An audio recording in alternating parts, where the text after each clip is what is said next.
Oplos van vergelykings en ongelykhede. Hierdie is 'n algemene oorsig net oor al die tipes vergelykings. Daar's verskillende metodes wat jy gebruik om 'n probleem op te los, afhangende van watter tipe probleem dit is. Daarom gaan ek net eers gou-gou vir jou die basiese approach verduidelik, of die basiese aanslag wat jy gaan gebruik vir elke tipe vergelyking, en dan gaan daar aparte videoetjies wees wat dan in diepte kyk na elkeen van hierdie tipes vergelykings, hoe los jy dit op, en ook hoe los jy dan lineêre en kwadratiese ongelykhede op. Dit is nou somme wat nie is gelyk aan net nie, maar wat kleiner gelyk aan, groter gelyk aan, kleiner as, groter as, daai tekens in het. Hoe los mens dit op? Reg, en dit is alles wat jy moet weet, dan omvattend van vergelykings en ongelykhede om op te los.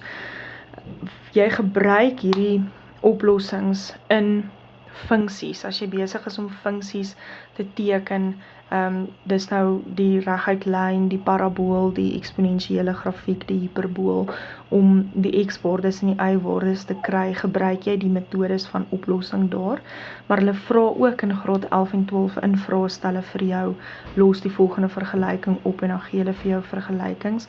Die kans dat hulle vir jou lineêre vergelyking gaan gee is nie baie goed nie, want dit is baie eenvoudig, maar die ander gaan jy 10-1 so enetjie van elkeen kry in 'n vraestel in graad 11 en 12. Reg, so lineêre vergelykings, as jy nie weet wat lineêr, kwadraties, eksponensieel, hiperbolies en gelyktydige oplos van vergelykings is nie, daar is 'n videoetjie oor tipes vergelykings en uitdrukkings. Gaan kyk eers daarna, dat jy net mooi weet wat die verskil tussen hierdie is. Reg, nou vir lineêre vergelykings is die basiese idee wat ek wil volg, is dat ek al die x-terme aan een kant van die is gelyk aan gaan kry, en ek gaan al die getalle aan die ander kant van die vergelyking kry, en dan van daar af gaan ek vereenvoudig. As ek 'n uitdrukking kry met hakkies, byvoorbeeld ek het 2 maal met x plus 3 is gelyk aan 3 maal met x minus 1. Dan gaan maal ek net eers daai hakkies uit, dat ek aparte terme het, en dan gaan ek al die x-terme, die 2x en die 3x, bring ek na die kant van die is gelyk aan teken, en die 6, 2 maal 3 wat 6 is, en 3 maal minus 1 wat minus 3 is. So die 6 en die minus 3 gaan ek aan hierdie kant van die is gelyk aan teken sit, en dan het ek dan nou 5x is gelyk aan.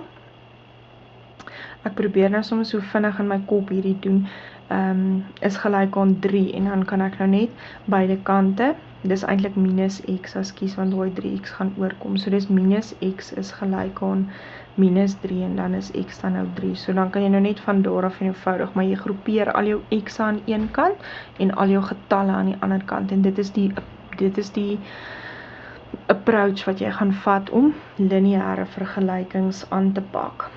Reg, om kwadratiese vergelykings aan te pak, moet jy alles na die een kant van die vergelyking toe kry, en 0 aan die ander kant kry. Reg, en as jy alles hierdie kant het en 0 aan die ander kant, hierdie alles gaan faktoriseer jy, as jy nie weet hoe om te faktoriseer nie, daar is ook video's daaroor, en dan as jy gefaktoriseer, en dan stel jy elkeen van die aparte faktore wat jy mee opeindig gelyk aan 0. Daar sal ook nou voorbeelde en verduideliking wees in die video oor dit, maar dit is die basiese approach wat jy gaan vat met daai. Ek sukkel nou om te dink aan die woord vir approach, aanslag, dit is die basiese aanslag, hoe jy dit gaan benader, of benadering, ja, benadering is 'n goeie woord. Reg, dan eksponensiële vergelykings, wil jy sê nou maar jou eksponensiële vergelyking het 'n 3 of 'n 4 tot die mag x of 'n 2 tot die mag x.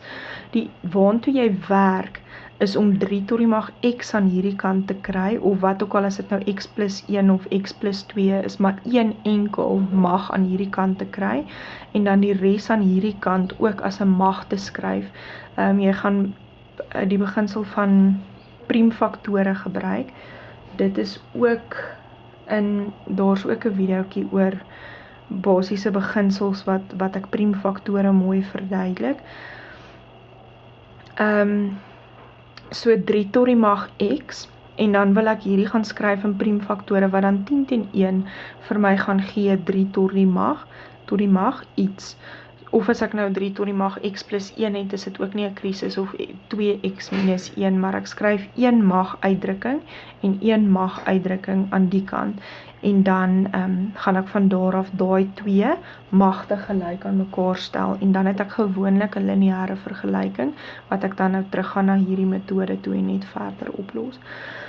Reg, vir hiperboliese vergelykings, dit beteken ek het nou iets soos 3 op x plus 2 is gelyk aan 5. Vir hiperboliese vergelykings waar die x onder die lyn staan, al wat ek daar doen is ek gaan maar net reg deur maal met wat ook al as my noemer onder staan.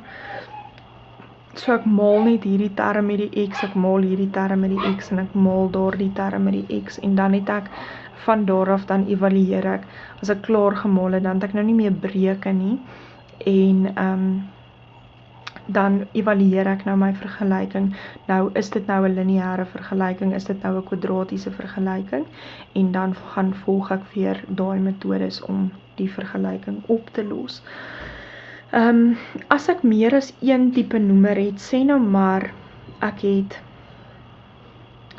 3 op x plus 2 op 5x minus is gelyk aan 1 op 5. Nou het ek onder die lyn het ek nou 5 en x'e, en dan gaan ek nou net met x regdeur maal en met 5 regdeur maal. So hierso gaan maal ek met 5x, en hierso gaan maal ek met 5x, en hierso gaan maal ek met 5x. Jy gaan regdeur maal met die kleinste gemeene veelvoud van die noemers.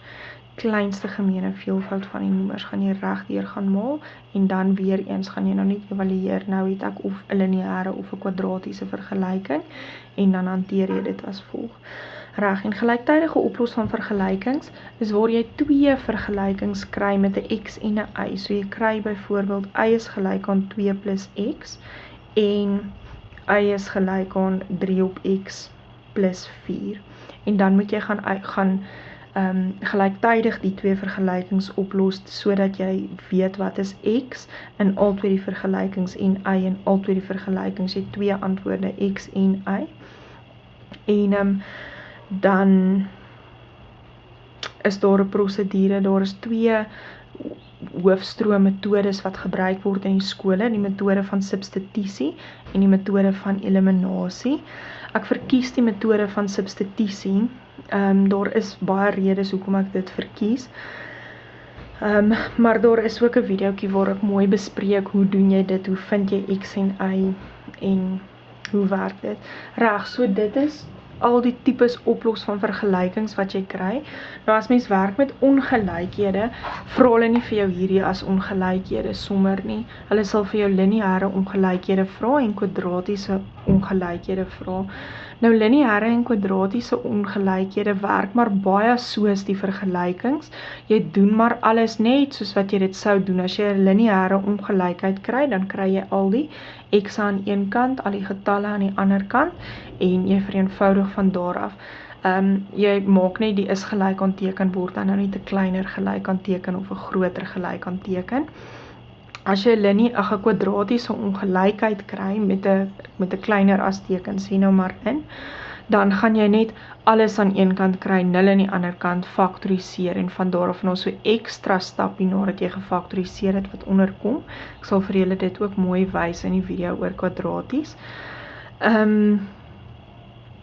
Die enigste verskil tussen 'n is gelyk aan en 'n ongelykheidsteken is dat jy werk presies so, jy skuif die is gelyk aan mos net af oor, jy gaan ook die ongelykheid net afskryf oor, die enigste ding wat verskil is, as jy met 'n minus maal of deel, dan draai jy die teken om.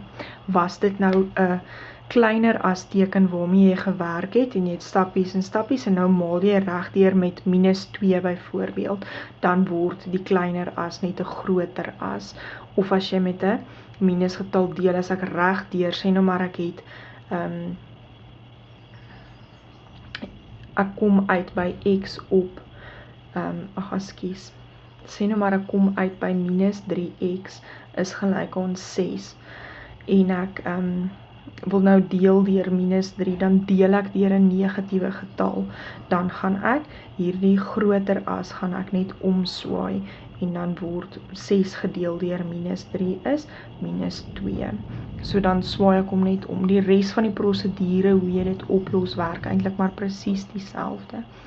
Reg, so as daar nou van hierdie is wat jy gemaklik is mee, dan hoef jy nou nie die video's, as jy weet, baie goed, ek weet hoe om lineêre vergelykings op te los, dan hoef jy nou nie daai videoetjie te gaan kyk nie, maar ek is nie seker hoe los mens eksponensiële vergelykings op nie, of ek is partykeer nog bietjie skrikkerig vir kwadratiese vergelykings, dan gaan kyk jy daai videoetjie, maar daar is dan nou aparte videoetjies oor elkeen van hierdie temas.